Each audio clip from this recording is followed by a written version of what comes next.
wallahi yanzu idan wani yana so ya aure matarka sai je kai maka tsafi ya kawo duk abin da zai zo raba ka da iyalinka.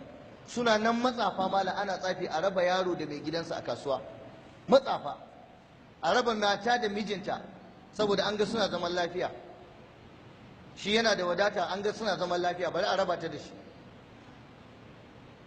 A raba makoci da makoci, a sawa mace ciwo ta dalilin sihiri. Bokaye a garin nan barnar da suke ta wuce yadda kake tsammani.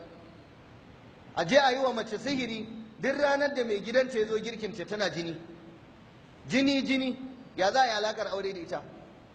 Yana tafiya ya bar ɗakin, shikenan kuma ta dawo lafiya. Akwai wanda ya je alakar aure zai da iyalinsa ba zai iya yi ba, yayi kuka ya zubar da hawaye, amma in yi koma ɗakin ɗaya kishiyar lafiyarsa kalau.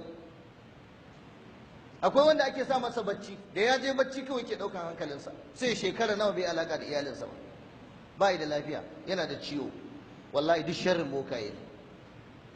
Akwai wanda aka raba shi da kasuwarsa, yana kasuwa yana cin riba yana samun alheri, aka je aka tafka masa sihiri aka tafka masa, baya izuwa. Malam mutum miloniya mai kuɗi, wallahi kasuwar ta gagare shi, da 'ya'yan sun yi masa magana, alaji magana kasuwa, sai ya fashe da kuka, ya ce baran je ba.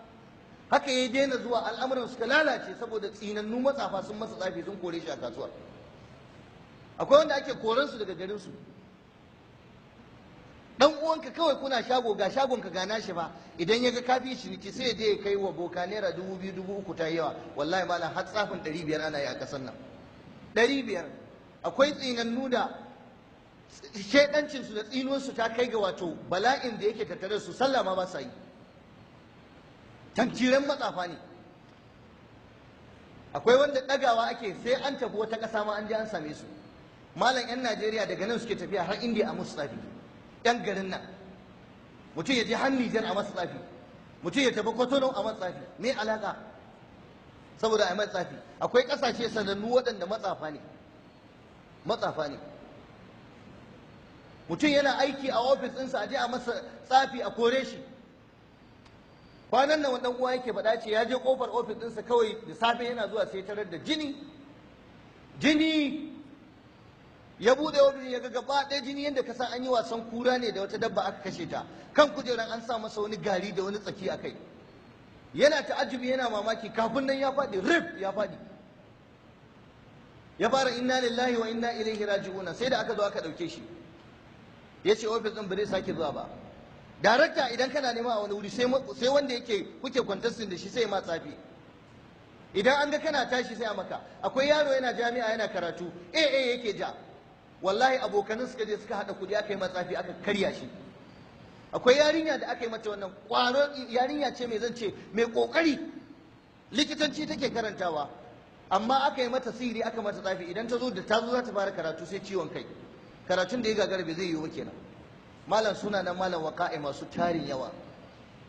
Akwai wanda dan uwansa ne masa sihiri, dan uwan saboda abin duniya kurum. Bata maganan babin mata, wallahi duk wanda yake da mace ya sa ido sosai akan ta, ka karanta ta daga da waje. Wani zirga-zirga na tafi unguwa zan dawo zan je gurin wani, ka tabbatar ina ake zuwa. Kuma duk wani kulli da wani rataye-rataye da ka gani a gidanka baka gane ba, ka bincika. Matarka sai ta je ta sa a yi maka sihiri, a ɗebo garin magani ana yayyafa maka, a tuka maka tuwo da garin magani, a je a ɗebo wata tsiya a zo a zuba maka. Akwai wanda ya kama iyalin suna sa masa. Uwarta da ta haife ta ita ta zo ta kawo mata, ta ce ga taimako na karɓo da gurin malami, mallaka dai iya mallaka, kuma shi da aure ya gama yin aure. Ashe mijin yana ne, yana cikin banɗaki yana jin su yana ɗan kama ruwa. Ya ce a gidana za a yi wannan, kuma hakan aka yi. Idan ya zo zai ci abinci ki karkada masa wannan ruwan shan su zo ƙorodin zaki masa, ki zuba masa wannan ruwan rubutun, wancan ki sa masa kaza. Kai jama'a, akwai wanda wallahi tallahi ba haya aka sa masa a cikin abincinsa, ba haya, saboda tsinannun bokayen nan matsafa sun yi sihiri akan wannan. Akwai babokan da fa fitsari zai yi ya bare ce a je a zuba maka, an cuce ka, Allah ya isa, ka je ka sha fitsarin boka. Malam ya kamata a yi wa mutane bayanin sharrin bokayen nan da tsafi da yake faruwa. Kuma yanzu nan kana cikin ni'ima, da zarar kana cikin walwala, wallahi makiyinka ne ma yake kassara ka, ya tsugunar da kai, a hana ka sakat. so ya kamata mutane mu ji tsoron Allah kuma mu rike tauhidi. Idan ka rike gaskiya to Allah zai baka nasara, ka rike Qur'ani Allah zai baka nasara. Ya jama'a, manzon Allah sallallahu alaihi wa sallama kansa fa an masa sihiri, an yi wa